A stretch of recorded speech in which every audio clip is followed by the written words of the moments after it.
వైసీపీకి టైం వచ్చిందేమో అండి. ఏంటంటే వైఎస్ఆర్సీపీ పార్టీకి టైం వచ్చిందేమో. ఎందుకంటే అన్ని అనుకూలంగానే జరుగుతున్న వైఎస్ఆర్సీపీకి కోర్టుల కానించి, చట్టాల కానించి, అలాగే ప్రజల్లో అభిమానం కానించి, జగన్ మీద జనాధారణ కానించి అన్ని వైసీపీకి అనుకూలంగా జరుగుతున్నాయేమో. విశాఖ ఏదైతే స్టాండింగ్ కౌన్సిల్ ఎన్నికలు జరిగాయో దాంట్లో కూడా పనిగట్టుకుని వైఎస్ఆర్సీపీ అభ్యర్థిని టీడీపీ జనసేన అభ్యర్థులు గెలిపించారండి. నిజం మీరు వింటున్నమాట. వివరాల్లోకి వెళ్దాం. ఫస్ట్ అయితే లైక్ చేయండి. ఎక్కువ మందికి తెలియాలి కదా వైసీపీ గెలిచిందన్న విషయం. ఎందుకు గెలిచిందో తెలియాలి. ఇంతకని వైసీపీని ఎందుకు గెలిపించారు జనసేన టీడీపీ వాళ్ళు తెలియాలంటే ఫస్ట్ లైక్ చేయండి. లైక్ చేస్తే ఎక్కువ మందికి ఇన్ఫర్మేషన్ షేర్ అవుతుంది. మొత్తం రాష్ట్రం, తెలుగు రాష్ట్రాలు రెండింటికి తెలుపుతారు. కానీ ఫస్ట్ లైక్ చేయండి. కొత్తగా మన ఛానల్ చూస్తే పక్కాగా సబ్స్క్రైబ్ చేయండి. మీ అమూల్యమైన అభిప్రాయాన్ని కామెంట్ రూపంలో తెలియజేయండి. వైసీపీని గెలిపించిన జనసేన టీడీపీ కార్పొరేటర్లు అని చెప్తాను నేను.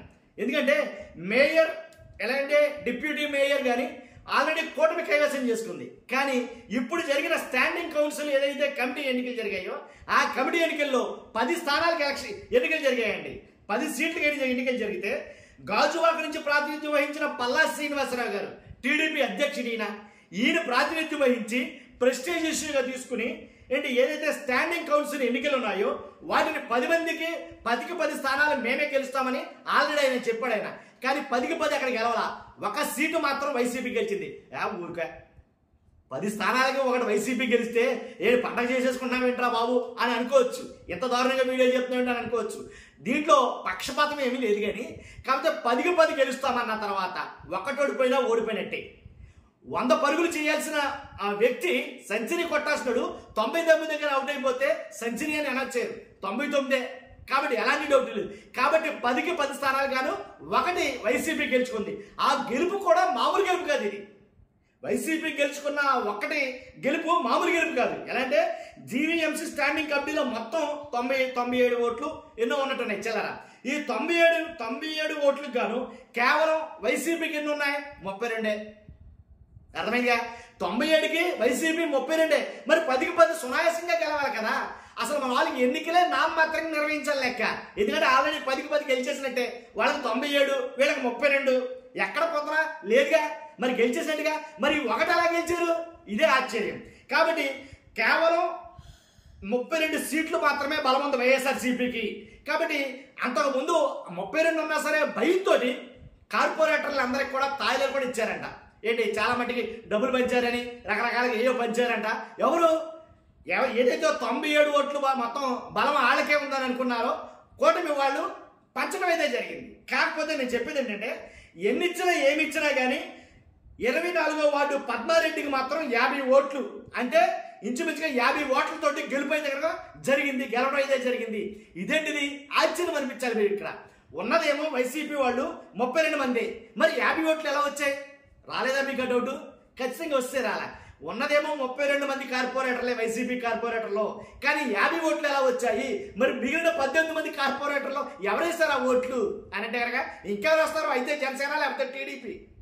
ఎందుకు ఇది ఎలా జరిగిందంటే కనుక క్రాస్ ఓటింగ్ చేశారు. వాళ్ళు కావాలని పనిగట్టుకుని క్రాస్ ఓటింగ్ చేసి వైసీపీ అభ్యర్థి ఎవరైతే పద్మారెడ్డి ఉన్నారో తనను గెలిపించడం జరిగింది. టీడీపీ జనసేన అభ్యర్థులు క్రాస్ ఓటింగ్ చేసి గెలిపించారు వైసీపీ క్యాండిడేట్ని. కాబట్టి ఇంకా ఇంచుమించుగా ఇంకో 6 మంది దాకా ఉన్నారు వైసీపీ అభ్యర్థులు. వాళ్ళందరూ కూడా పడ్డ ఓట్లు కూడా వేళయ్యే. టీడీపీ జనసేన అభ్యర్థుల్లోంచే ఓట్లు పడ్డాయి. ఇది ఇంకా చాలా విడ్డూరం అన్నమాట.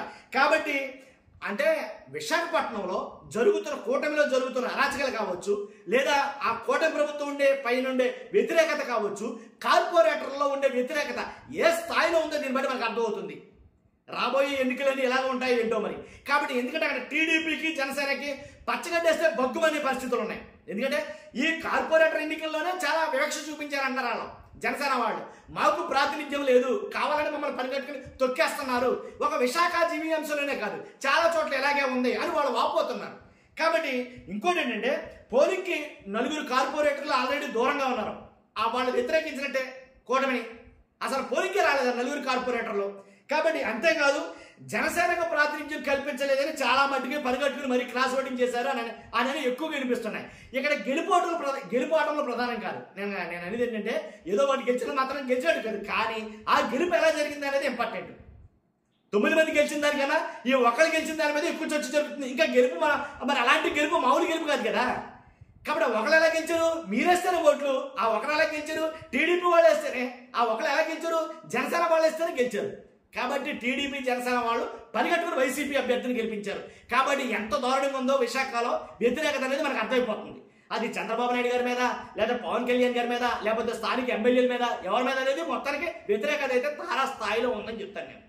కానీ ఈ రకంగా ఆల్రెడీ కొబ్బరికాయ కొట్టేసినట్టే వైసీపీ. ఆ గెలుపుతోటి కొబ్బరికాయ కొట్టేసినట్టే. నేను మామూలుగా వాళ్ళు చాలా హ్యాపీగా ఫీల్ అవుతున్నారు వాళ్ళు. నేను విన్నాను వాళ్ళ వీడియోలు చాలా మటుకి. చూస్తున్నా మీరు అందరూ కూడా. మీ అభిప్రాయం కలిసి కామెంట్ రూపంలో తెలియజేయండి. ఫస్ట్ అయితే లైక్ చేయండి, తెలియదు కదా అందరికీ. కొత్తగా మన ఛానల్స్తో పక్కాగా సబ్స్క్రైబ్ చేయండి. Thank you much.